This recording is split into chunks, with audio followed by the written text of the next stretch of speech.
Leaders are moving forward with plans to open an outdoor living space for the homeless downtown. This in response to the growing homeless camps in several spots in the city, especially downtown. But will this idea work? Stephanie Whitfield is live at the proposed site. It is a Metro property seen here on the map at McKee Street near I-10. Stephanie, how will this program work? Yeah, part of this bus barn is what's going to be used as part of that new shelter, which may open as early as the end of winter. But I learned today that people living in the homeless camps will not be forced to leave their tents. Coming here will be voluntary. For the last year, city officials have struggled to get Houston's homeless off the streets and into shelters. Instead, tents with elaborate setups seem to have multiplied.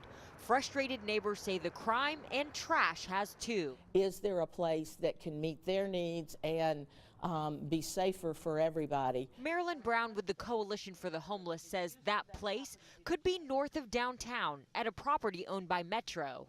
The group is working with the city to open an outdoor temporary shelter with 24-hour security and bathrooms as part of a 6-month pilot program.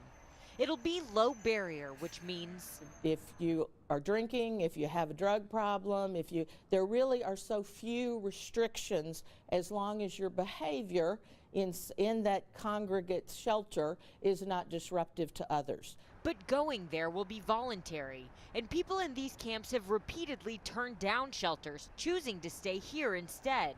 So will the city's new investment pay off? This isn't the solution.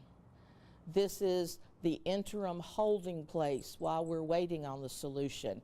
Brown hopes caseworkers can get people on board, at least temporarily, while they wait for permanent housing.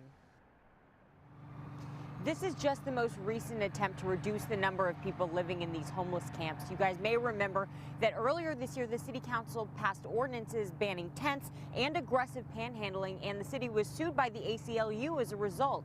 Well, now the city is waiting on a judge to decide if it can legally enforce those rules. Guys, back to you.